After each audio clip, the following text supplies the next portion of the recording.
4 months into a relationship, and already one partner feels on edge. One wants tradition, the other wants equality. Cooking, cleaning, paying bills. Who should do what? He believes in traditional gender roles. She believes in 50-50, equal sharing of everything.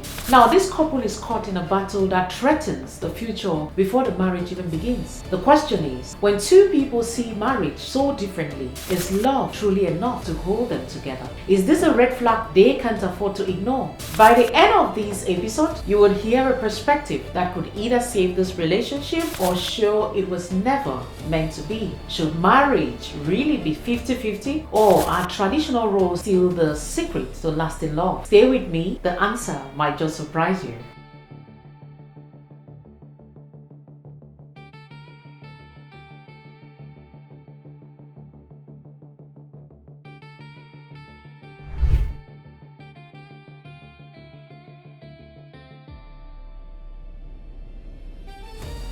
Hello, my wonderful, delicious family. You've tuned into Hello Delhi, the space where your stories are heard, your experiences valued, and your journey supported with care, confidentiality, and compassion. Now, before we journey into today's meaningful exchange, let's take a moment for our quote of the day. A small germ to light the path ahead. You are free to the choice that you want, but you're not free to the consequences of that choice. That choice that you make today may break or may make a family in future. And of course, that's an awesome quote there by Itai Garande, a Zimbabwean author, in his book titled Broken Families. Hello, hello, hello, audience, Delhi. Hello, hello, tune in now, no delay, no delay, no delay. Hello, Delhi. Now, ladies and gentlemen, I know you're eager to dive into today's exceptional case. But before we get started, please take a moment to subscribe to our channel and hit the notification bell so that you'll be first to know whenever we post a content. You can also follow Delhi TV on Spotify and Apple Podcasts to catch all of our new episodes. Right, just about that time for us to get into our exceptional case for the day. Now, this exceptional case is coming from a young man who has issues with his partner and is contemplating 50-50. He writes, "Greetings, Mommy Delhi. I hope this meets you well. I want to find out what you think about 50-50 in marriage. My fiance and I have had different views on this and I'm getting worried. We live abroad and both schooling, but we are planning to get married next year. We have dated for 4 months now, but too many arguments on simple things. She thinks I'm meant to clean and cook and take care of the home just like her since she goes out there to work too. I am a very conservative person and I believe in gender roles for the family. My fiance believes we both share everything 50-50. We have had this conversation so many times and she said she's not changing. Please, Mommy, help me with your views on this. I really love her, but I'm afraid to make the wrong choice as she is too independent and doesn't see submission as something because she makes her own money. I will be in the comments, so please hide my ID." Of course, I'm here to hide your ID, uphold a mirror just so you can see your case for what it truly is, and hopefully I get the desirable solutions that you're seeking. We'll be right back. With MoneyFX, sending money home just got faster. Enjoy top exchange rates, low fees, and transfers that land in under 10 minutes. Whether it's school fees in Cameroon, hospital bills in Nigeria, or family support in Ghana, MoneyFX makes every transfer count. MoneyFX, fast money transfer when it matters most.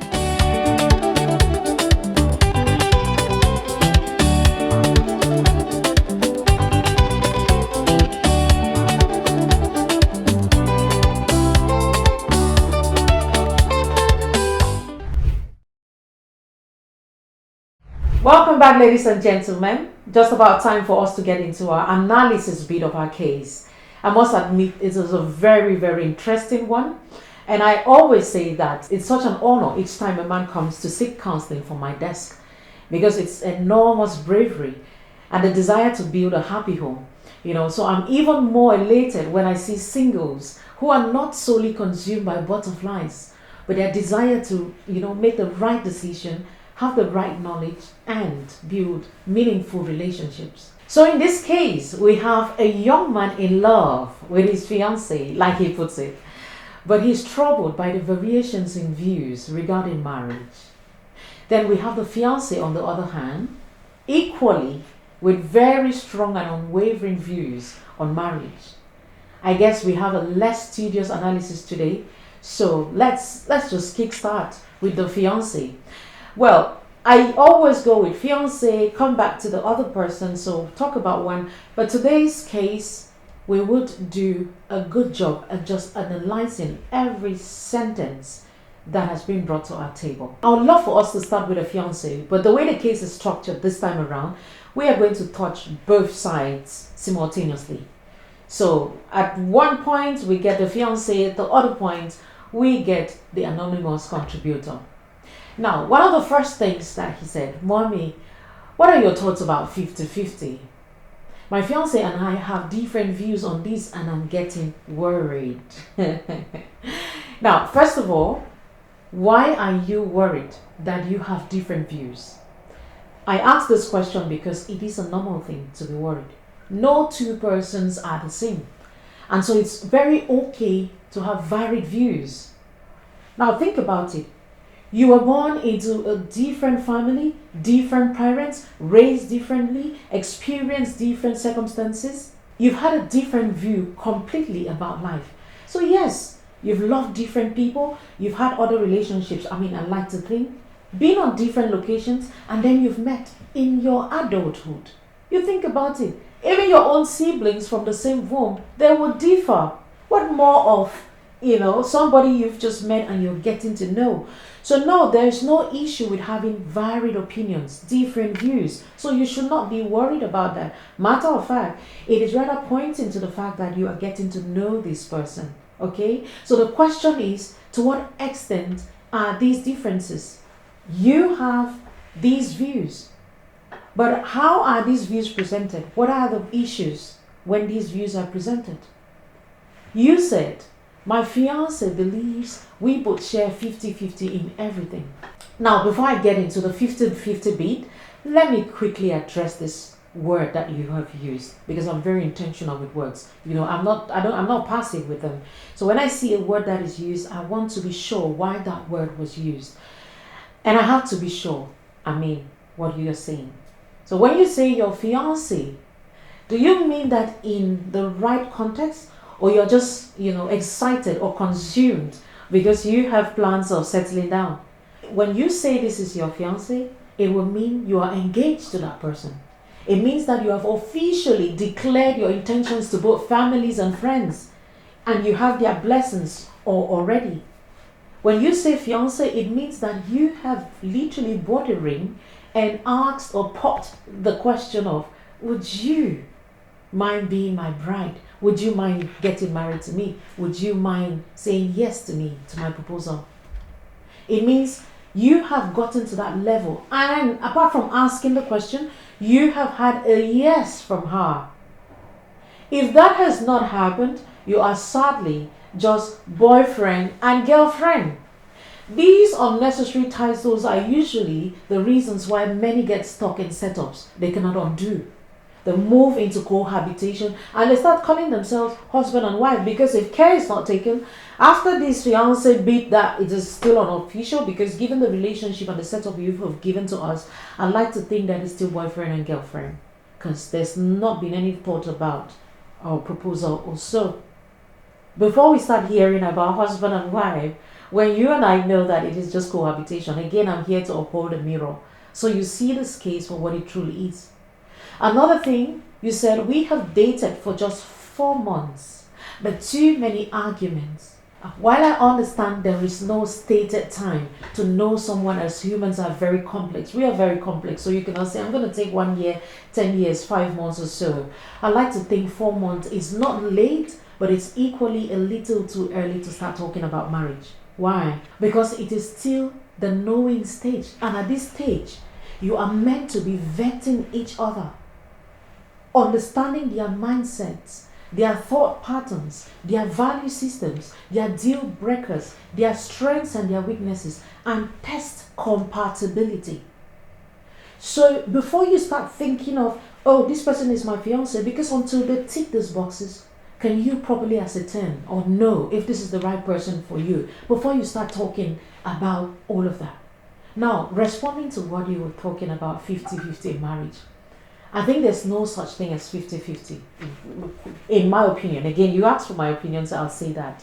Now, there's a whole lot out there. When people say 50-50, what they are truly talking about is the shared responsibility. So this is in their own way saying that it takes two to tango. Marriage is a combined effort of two persons, not one, meaning mutual responsibility.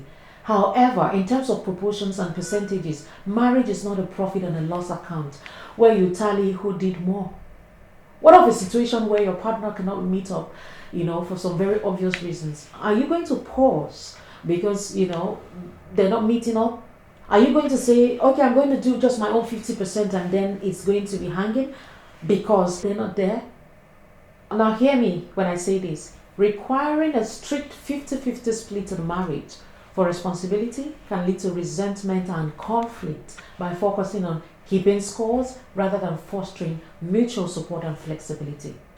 Now, this is what I think.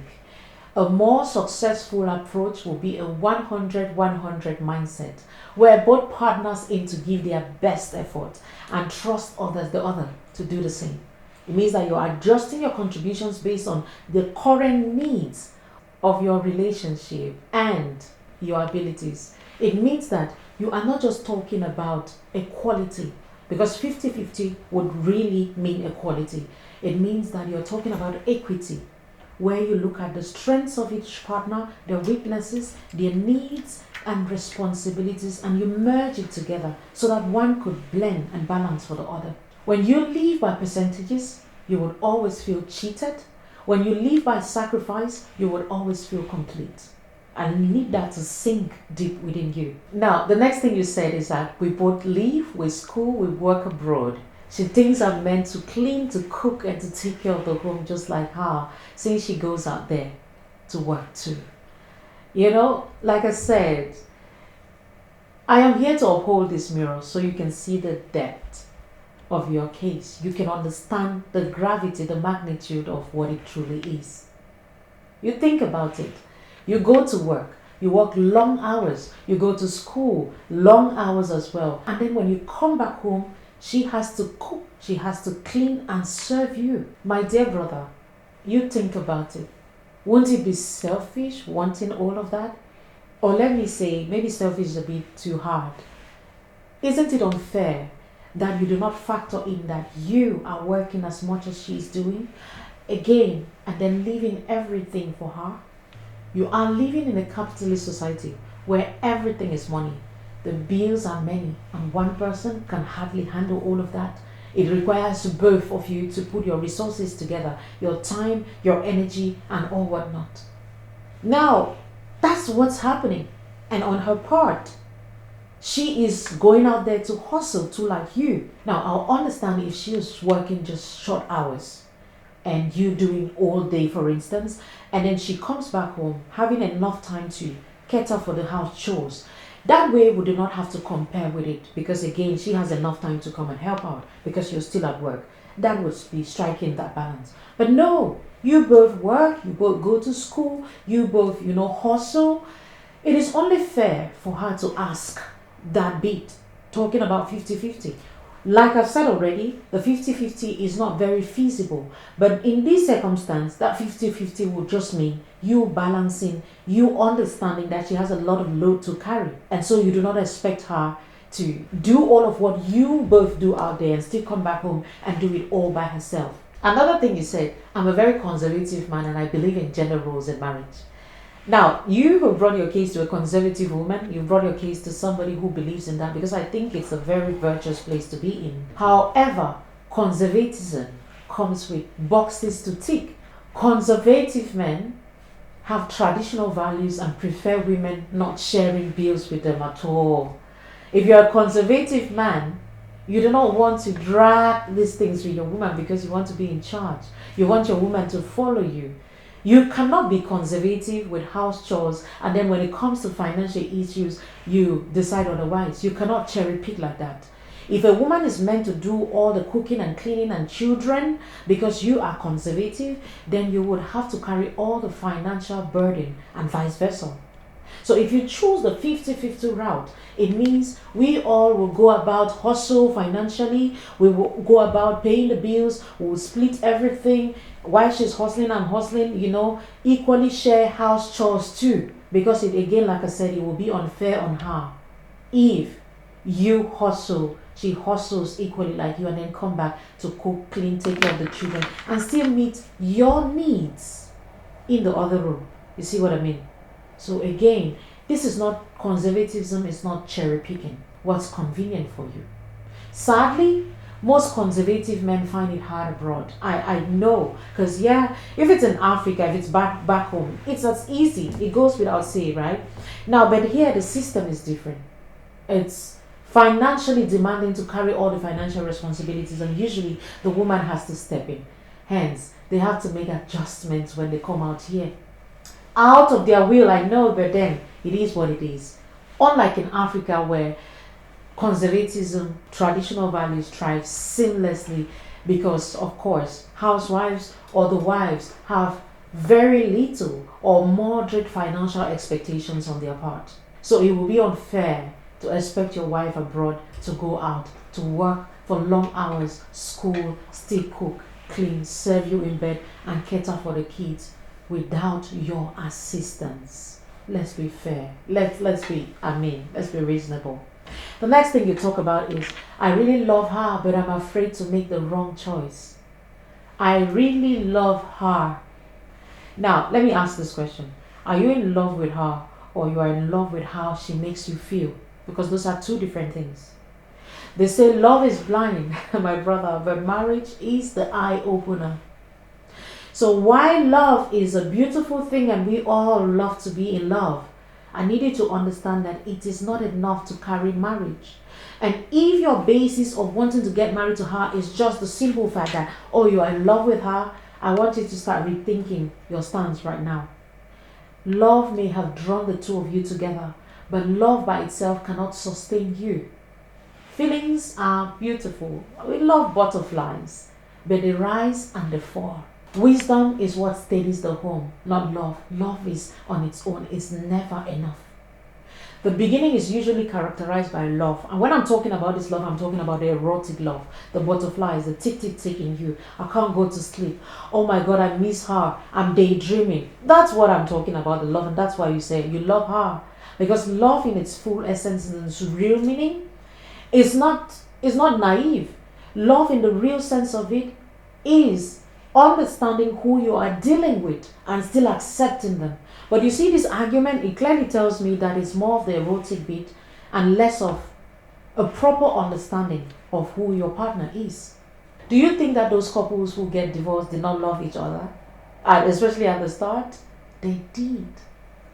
But reality sets in at some point and you realize love was never enough. The next thing you said, she is too independent and doesn't see submission as something because she makes her own money. See, there's a whole lot I want to say about this aspect, but time will fail me. Okay, so let me just do the needful and talk about the most important thing I can take from here. For starters, I am very glad that she's not pretending. She's not showing you something that she's not. She's telling you what she believes in. Now, it's up to you to decide if that's something that you can cope with. She's not submissive now, as per your definition of marriage. I doubt she'll be submissive in marriage. Independent, strong women have contrary ideologies from conservative men. Are you sure you can cope with these ideologies? That is something that you have to sit and ponder about. It is not about the love we talked about. This is a woman who has presented herself for what she truly is. She's saying, I'm not going to pretend with you. You might take it, you might leave it. And remember, Marriage does not change people, it amplifies them. So what you're getting now could be the minimized version of what you were getting into marriage. So getting into marriage, everything becomes amplified. Are you sure? In 1, 2, 3, 4, 5 years, and this say everything stays constant. Maybe she does not even amplifies all of what she. Are you going to cope with that? So you have to be honest with yourselves. It's not about me. I'm just saying again, the mirror is up. Ask yourself genuine questions, because this is not an institution you want to get into without properly analyzing, assessing, asking yourself real questions and answering them properly. Now, let me say this to both the men and the women listening to us, okay? Now, let me say this. This applies to both the men and the women, not just the anonymous contributor or the lady in this question, every other person listening. Generally speaking, money does not work the same for men as it does for women. Money for men gives them power. It gives them control. Money for a woman gives her freedom. But now, here is the trick. When a man has so much money, he sure wants a woman with little or less. So he can maintain the power, he can maintain the control. He can massage his ego with it. It gives him the sense of responsibility, the sense of leadership. It is telling him, you know what, I am the head and somebody can follow me. So that's why they need money. When a woman gets money, on the other hand, she gains much freedom. Usually freedom away from the man and his control. Understand what I'm saying? This is the reason why men marry down and women marry up. It is the same reason why men run away from financially independent women. Why these financially independent women struggle with keeping a decent relationship. Now, I did not say it is impossible. I only said they struggle with it. Understand the dynamics. I think that when money comes into a relationship, money conversation should properly be assessed. Because that's one of the things. People just say financial, we just put them on. I'm talking about how money affects both the man and the woman, especially in our African setup. Remember, we're talking in context. I did not say it is impossible. I said it's difficult. A man's money attracts a woman. A woman's money repels a man. Financially stable women aim for more financially stable men. Remember, so when a woman has money, she's looking for somebody who has more because she does not want to go down. The reverse happens with financially stable men. They rather sought for women beneath them, women they can take care of. It appeals to a man's ego when he can financially support a woman. It appeals to him. He feels like, oh, I'm in charge here. That's what is happening. Why? Power and control. So this power and control massages their ego. It gives them a sense of belonging. Now, am I saying that women should not make their own money? By all means, no. I am only saying that you should understand why it might have been difficult for you to get the kind of man you are attracted to. Because when the man looks at you, he is seeing somebody who is made, somebody who is, remember the word, independent. And when you say you're independent and strong, it means who are you independent from? From children? From your parents? From your job? No, from a man. That's why when you're using these words, you should understand the implication of them. Now, when the man looks at you and you are independent, strong, the man wants some person who is dependable or dependent and not necessarily weak, but at least feminine enough for him to exude his masculine energy. If you understand what that means. So now, before you get alarmed, okay, here is the balance I'm going to strike with this. Financially independent women who are submissive will do the trick. This is one of the most difficult things a woman would have to do. Why? Because submission is power. Now, if you have to be submissive when you have every other thing, it means you're putting that power under control. It means that, yes, I have money and all of that, but then I have to still be under a man who might not even have as much as I have, who might have even more, but I still can put myself in that position of a submissive woman. That is when financially independent women have it going. Otherwise, it is going to be so difficult. I had to put this out here because, again, this is almost the case we're dealing with. So, on one hand, there is a man who is conservative and dealing with a woman who is financially independent, and everything is 50-50, and they have their lives together, and they don't really necessarily need your money because they make their own money. It's tricky. So, what am I saying? You would have your money, but you will still have to step back and let him lead in the marriage.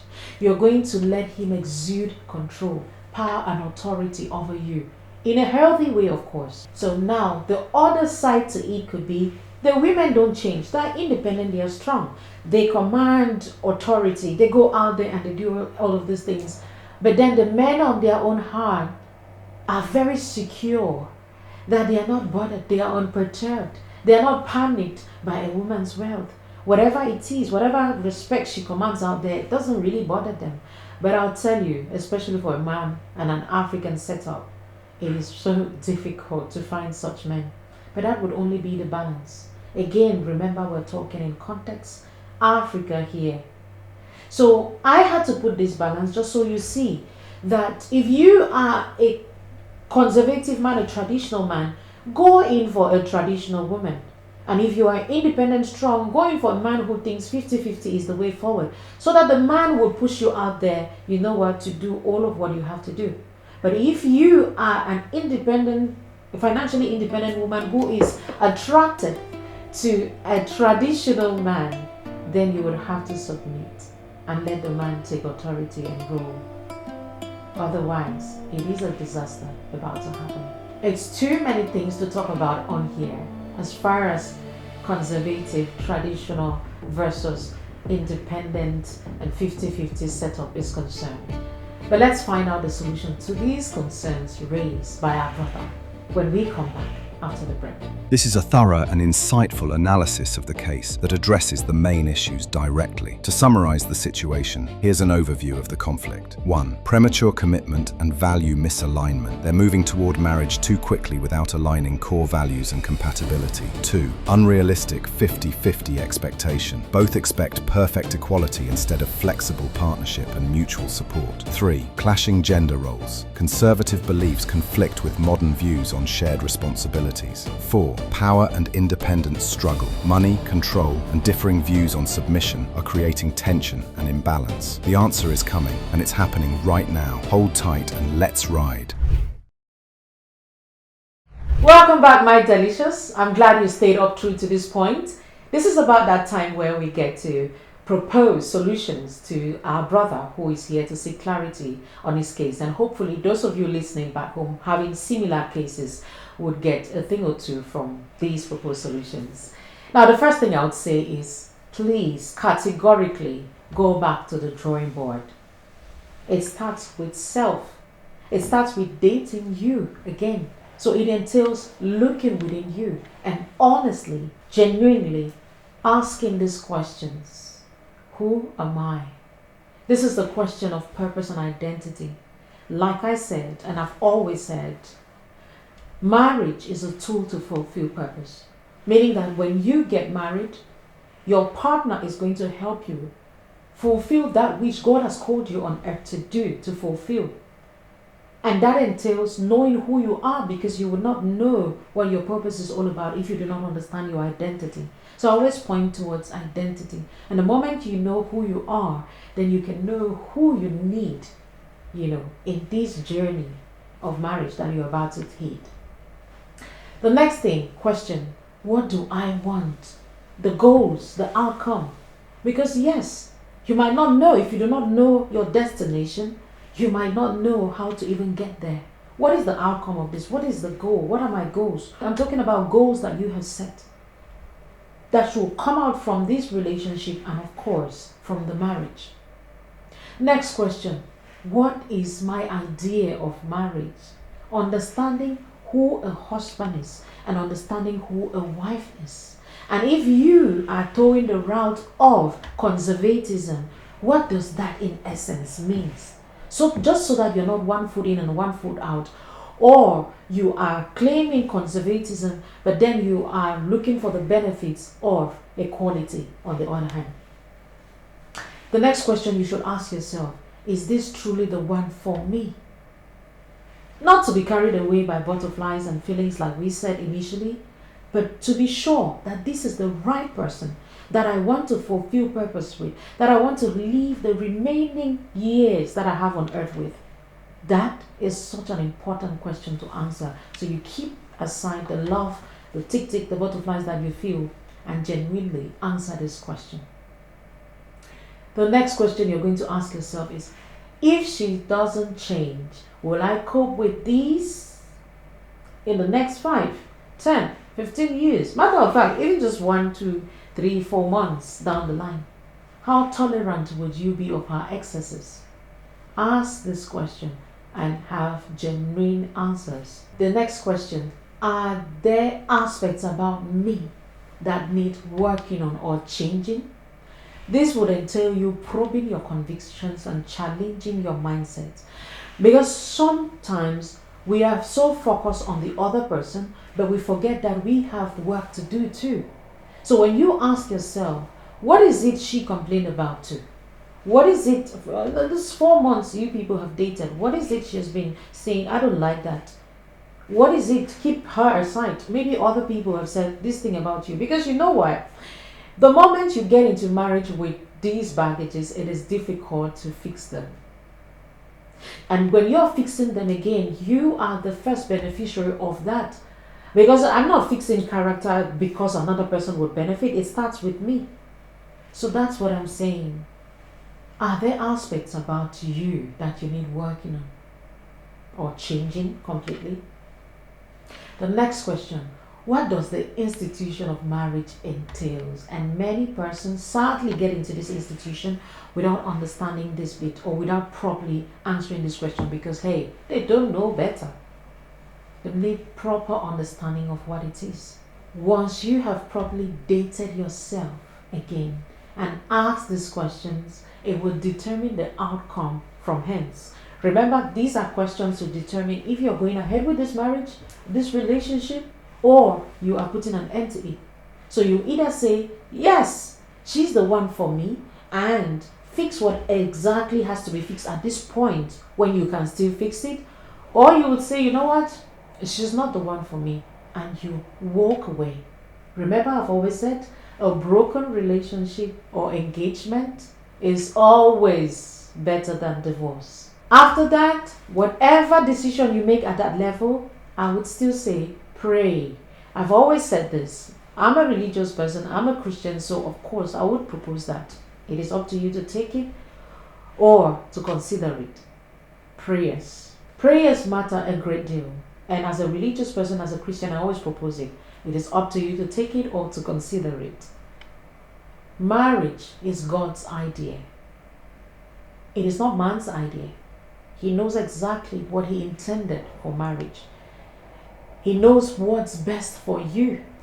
So when you seek him and seek his will regarding this very delicate institution as marriage, I like to think that he would direct your path. Because you cannot do it on your own. Sometimes, because again we are already in love, we are blinded by the many things. We are blinded to see the red flags.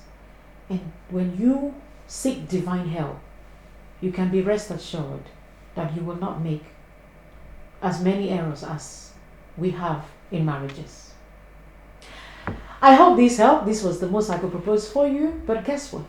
Let us get into the comments section. I love my delicious because they are hard sometimes. They come from different angles and they could say things that I've missed out on. And of course, just so that I'm not the only one talking and talking and talking. Let's get into the comment section and we'll be right back. Now that we have a clear direction on how to proceed, before we get into the comment segment of this podcast to get the views of the public, allow me to summarize the solutions for you. Mummy Deli says, 1. Know yourself. Reflect on your identity, purpose, and what you truly want in life. 2. Define marriage and partner goals. Clarify your vision of marriage and the kind of partner you want to be. 3. Evaluate compatibility. Assess if she aligns with your values, habits, and long-term expectations. 4. Decide and seek guidance. Choose to commit or walk away wisely. Adjust yourself where needed and seek God's guidance. However, don't let it end there. Words without action amount to nothing. Okay, Comment section moment. I'm always excited, you know that, right? So let's take our comments from the first delicious. He says it's Otemu Yiwa Adiolo. I love that name. That should be a Nigerian. This is what he's saying. If two people love themselves genuinely by being responsible to themselves first and to each other, there won't be anything like 50-50. They have been deceiving themselves all along. Interesting perspective there, Ote. Ote, let me give you a short one, okay? Ote Ade. Thank you so much for your contribution. I mean, they're listening, and I'm hoping that they can take a thing or two from it. Our next commenter, delicious, Etonde Diana. Hello, Etonde. How are we? Etonde is saying that if it was your idea that you split the bills, then you do same with the house chores too. If you are the only one settling the bills, you may assist when you see that she's really exhausted. Of course, interesting take there. So yeah, I like that you kind of stroke that balance, because you can't eat your cake and have it, basically.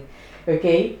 Thank you so much, Etonde. Next commenter, Ekoti Aisha Epede. She knows what I'm saying. I want to give a shout out to her. She's been a very fervent, delicious, been a long time on this platform. And yes, I'm happy that your comments actually were selected this time around.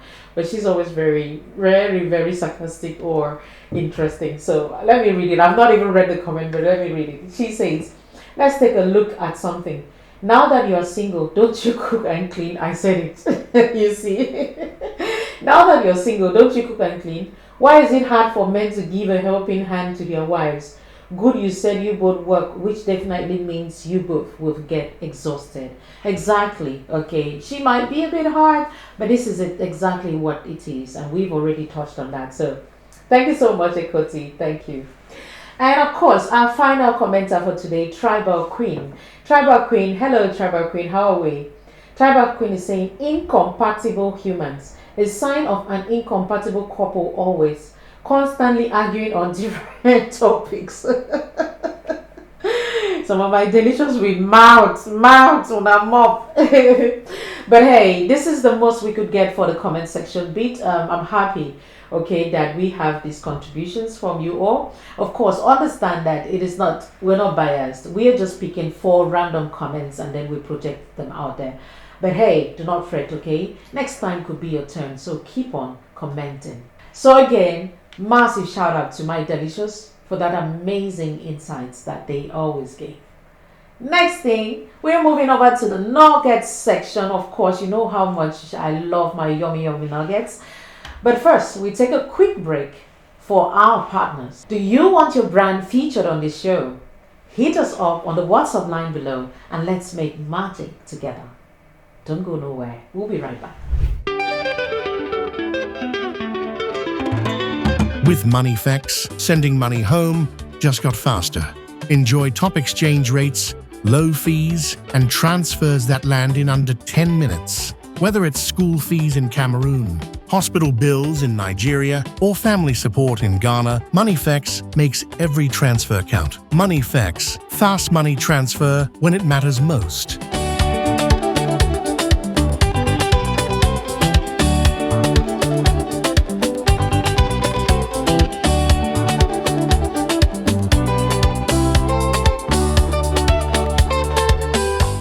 Welcome back, ladies and gentlemen. Thank you so much for staying up to this moment where we're having our yummy nuggets for the day. I hope that you savor it, all of it, because yes, I carefully selected this bit for us today. Now, understand our nuggets for today, we'll be looking at compatibility boxes that you have to tick before you say I do to your partner. The first compatibility box that I'm expecting that you check is the spiritual or the religious compatibility. So of course I'm a Christian, so I'll look in that direction. Spiritual compatibility. Are we both serving the same God? Do we have the same kind of views as far as religion is concerned? Yes, we might be going to church as Christians, but then we could belong to different denominations. We want to think about that. That's the religious aspect I'm talking about, because it does not just suffice for you to be a Christian or maybe just a Muslim. It will suffice that you pray, think about, have the same mindset about the Word of God, have the same mindset about prayers, have the same mindset about fasting, all the other religious activities. and the place of fellowship would matter a great deal. Spiritual compatibility box has to be ticked. Otherwise, you find yourself one person going left, the other person going right, because your spiritual views do not align. The next compatibility box that I always love to touch is biological or medical. This thing about love will take you go places, and then you realize that biologically, medically, you're not compatible. So you have to see, is it a man I'm getting married to, for starters? Because hey, the world is crazy now. And there are people who are born biologically male and then they are now female, and vice versa. And then there are people whose medical situations are not compatible. So I'm always talking about the electrophoresis test, whereby your blood groups are compatible enough, just so that tomorrow we are not going to start having kids who are sicklers and then crying for the rest of our lives because all we looked at was about the love and the butterflies. The next compatibility factor is the physical compatibility. Yes, I put it at the third position because physical compatibility matters. So that you don't get married to somebody that you cannot look at their faces, or you are not very comfortable, or you feel like you were forced into it. Somebody's physical state should be appealing enough for you to get married to them. While I do not rate that as the first, that's why I did not put it first, but it's very important. My mentor would say this: never you get married to somebody that you're not physically attracted to. We all see physical attraction differently.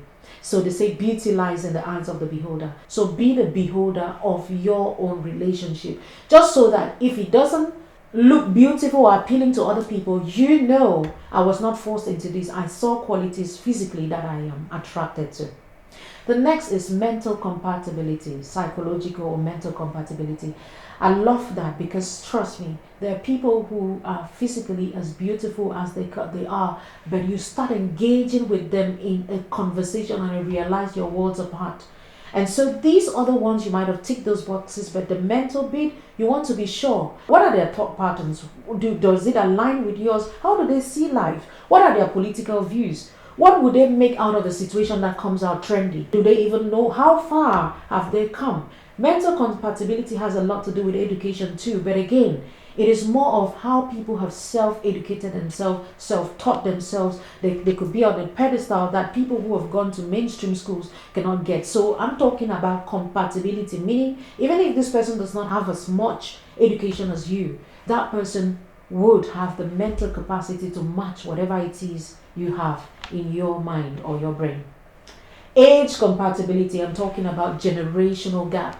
These matters a great deal. I know some people want to get married to people who are 100 and they're just 20 or 40 and stuff. It matters a great deal because yes, generational gap would matter, because at some point you will be talking to Gen Zs when you are old school, or millennials might not understand generation alpha.